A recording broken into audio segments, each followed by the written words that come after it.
This is video 33. I posted a video or a speech by Mousab Hussein Yousef, where he says the same what I've said in many videos already, that Israel and terrorism is used as an excuse to destroy Israel. It's an excuse for the Muslim world to commit a genocide. This placement, artificial placement of Muslim Arabs from, not only Arabs, from other Islamic countries. I posted this interview with this old Arab man from Al Jazeera in the last video, where you can see that he explains where this self-proclaimed Palestinian comes from.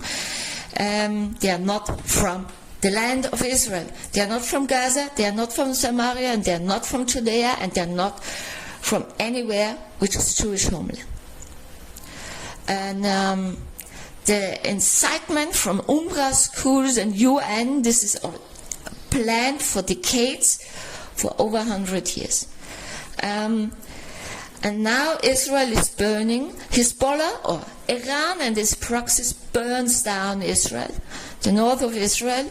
You can help the volunteers in the fire squad. They need help. They need your help because it costs tons of money to fight the fires.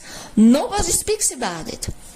Even the UAE, which is one of the most moderate Muslim countries, they signed the Abraham Accords. They have propaganda in their media. And they also post what the foreign minister of Qatar has to say about he said it in the Arab Parliament. I'm not quite sure what the Arab Parliament is. I think they mean the Arab League. Qatar calls openly, an official politician of Qatar calls openly for a genocide on a whole nation. What kind of country is that? What kind of country is that? And he gets standing ovations and applause. And this is an abuse. It's an abuse. This is, you see, they just want a genocide on the Jewish people and then on all other non-Muslims. Iran is burning down the Middle East. Iran destroys the Middle East, Iran and its proxies. Why Arab nations side with Iran? I have no clue. I spoke about it already, about the visit of Putin and the Chinese last summer, late summer, in the UAE and in Saudi Arabia, to appease them also with Syria. Syria is just a proxy of Iran. Nothing else. This is not an independent country. Lebanon is actually occupied. Iraq is occupied. And actually, I posted this discussion with, or actually more interview with the Iranian human rights activist Lili Mu. But she says, they occupied Iran. Occupied Iran. The Islamists occupied Iran. The Islamists occupy everything. And of course, the Persian people hope now for the return of Reza Pahlavi. I mean, obviously they called for their king, the rightful king. The last interview I saw with him, he was actually talking about the democracy and not the monarchy. I don't know. But also say to the Iranians, peaceful demonstrations against the terror regime won't help much. You've tried that for decades. You were just slaughtered off and murdered in prisons and raped to death in the prisons. It doesn't help. You have to take arms against a terror regime, a brutal terror regime. Peaceful demonstrations are nice when you are in a civilized country with a somehow civilized politics, yeah? But not with the Iranian terror regime. While Saudi Arabia just sits there and watches everything and let Iran go on, I don't know. It might be connected to Putin's visit last year. Why China and Russia support a terror regime like Iran, I can tell you. China is, of course, only profit-oriented. They have no ethical values. I spoke about the CCP already in the last videos. There's unethical, deranged people in charge. I don't say all Chinese, I say in charge in China. What Putin is playing at, I talked about it in my previous videos about Alexander Dugin, but the Middle East has to wake up. You're all burned down. You will all be destroyed by Islamism if you don't wake up. Israel is not the obstacle to peace. Israel is the key to peace and development of the Middle East. But the Arabs, Saudi Arabia and the UAE, they just sit back. Sit at home in Riyadh and in Dubai and Abu Dhabi, life is good. But take responsibility. It's getting ridiculous. And signing the Abraham Accords has to include that report facts in your media and not spread incitement. Just saying. And the foreign minister of the UAE, Abdullah bin Zayed, said something quite interesting. So there are also quite intelligent people in the UAE, in government. And he said, he compared the Palestinian leaderships. Also, I understand him, the way I understand him, he also means PLO, to Alibaba and the 40 thieves. Replacing them with one another doesn't lead to anything. It doesn't lead to any development. The only solution for this problem is to get these people, the self-proclaimed Palestinians, which are not, it's an invention by Yasser Arafat. These are occupiers and invaders. Bring them back to their original homelands. These people will not change because funded by all of our tax monies, the UNRWA schools incited the people. They just taught incitements, not only in the schools, it starts already in the kindergartens there, as well as in Gaza, as also in this Muslim-occupied Samaria and Judea, and it's paid for by our tax money, and we pay incitement and hatred, and this will not lead to anywhere. This is only destruction. It's all about Islamism. Watch my second video, or the third video, I think it's the third video on Rumble, Nurit Ahuva, where I explain Islamism. It's a fanatic religious war against civilization and non-Muslims.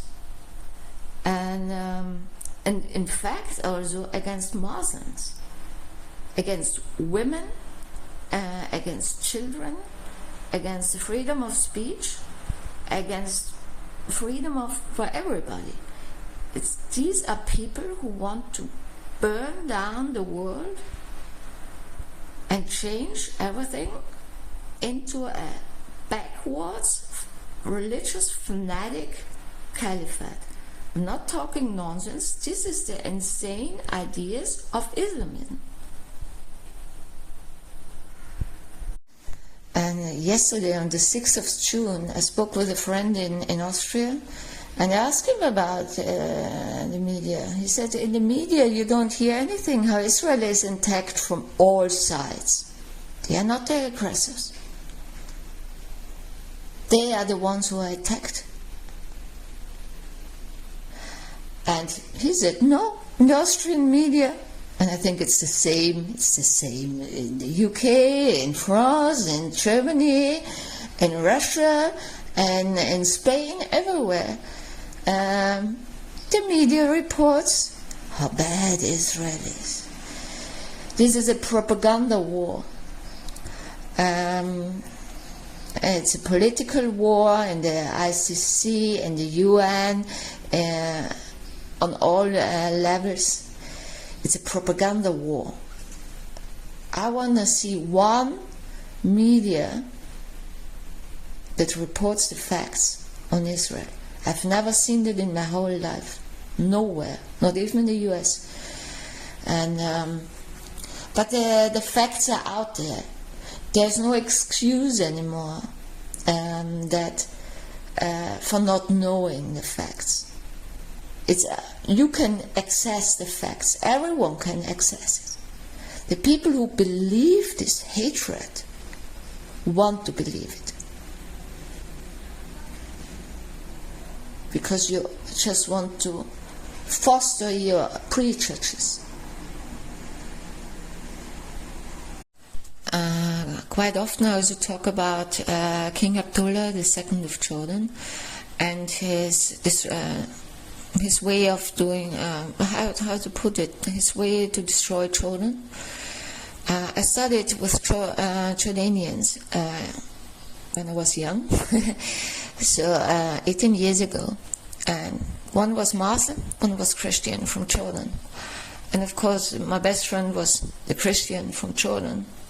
And around 20 years or 19 years ago, he went back to Amman in summer vacation, from a university. And he came back to Heidelberg, and he visited me, and he was completely shocked.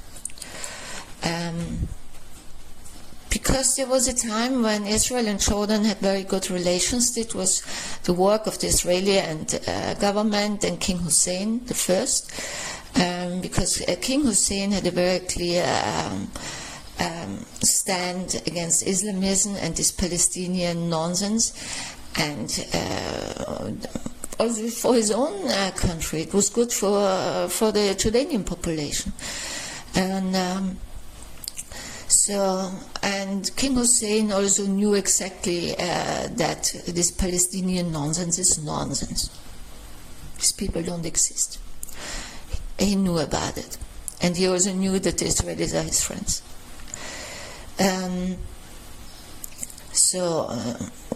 Peace treaty signed Israel-Jordan, that was King Hussein, and in this time the Israeli government.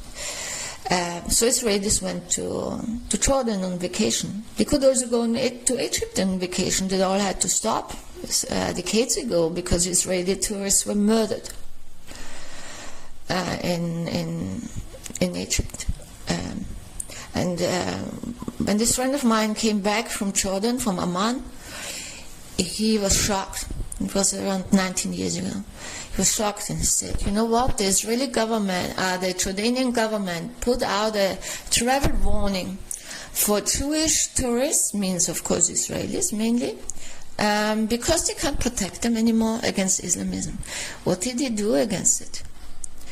King Abdullah II, he has a wife who claims to be Palestinian.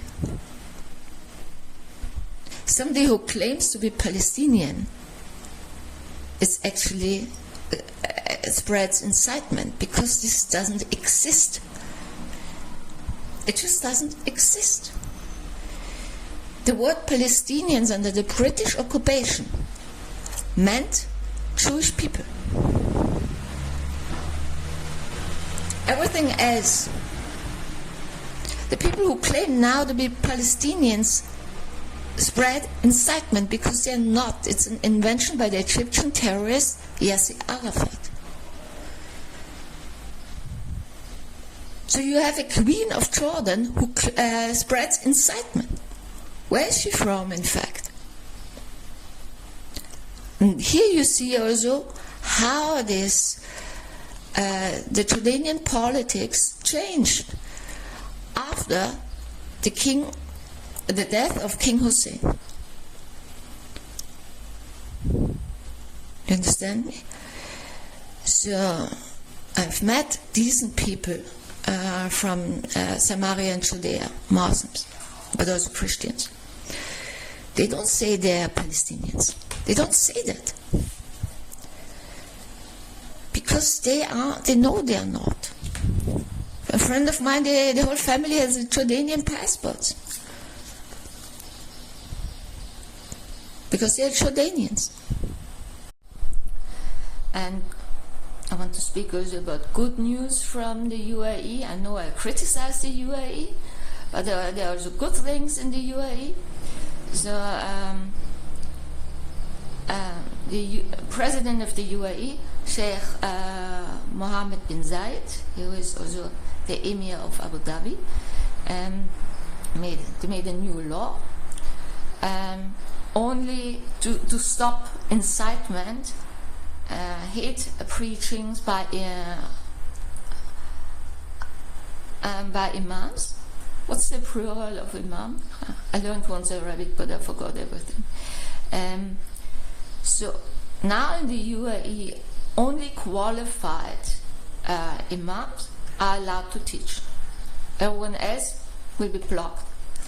So this is good news from the UAE.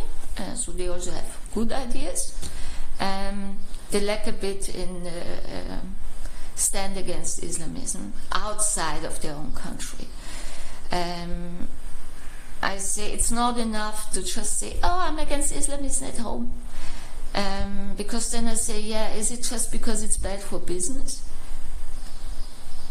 It's a bit like Russia. They say, in Russia you have this, inside of Russia, the FSB, and this is the Russian Secret Service, and the police, they are super strict and forceful against any Islamist activity.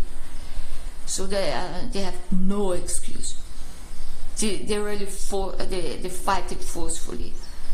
But outside of Russia, we don't mind. They support it. They support Iran. Sounds a bit like that, what the UAE is doing.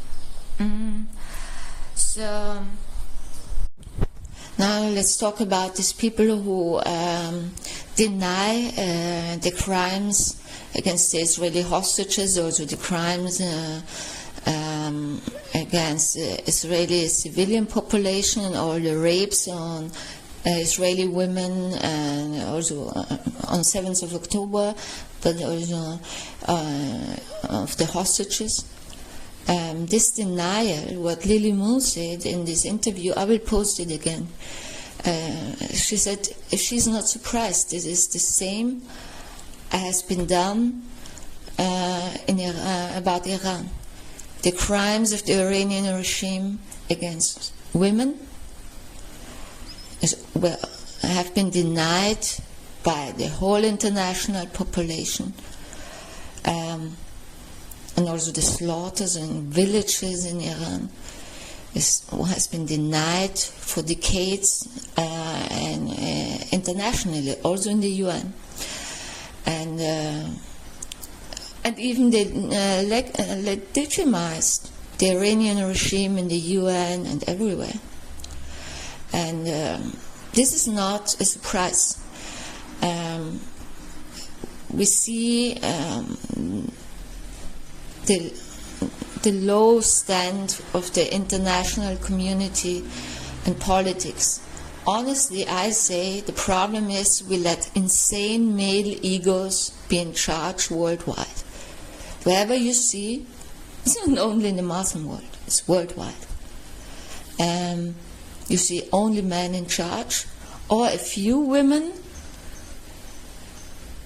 who don't act female, they don't act like women, like Ursula von der Leyen, or when it was back then,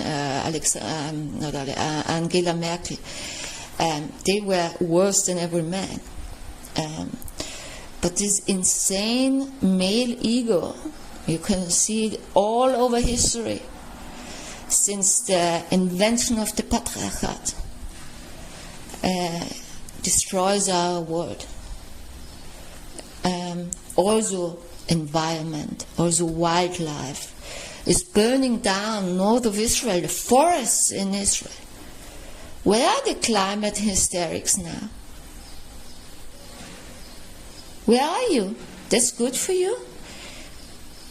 Burning down nature, endangered species will extinct, killed by the fires? Where do you see the stance of these climate protectors? I'm an environmentalist. I'm a real environmentalist. This climate quark is nonsense. It's part of the surveillance plans. This has nothing to do with the protection of our wildlife and our nature. But burning down forests, it's good, obviously.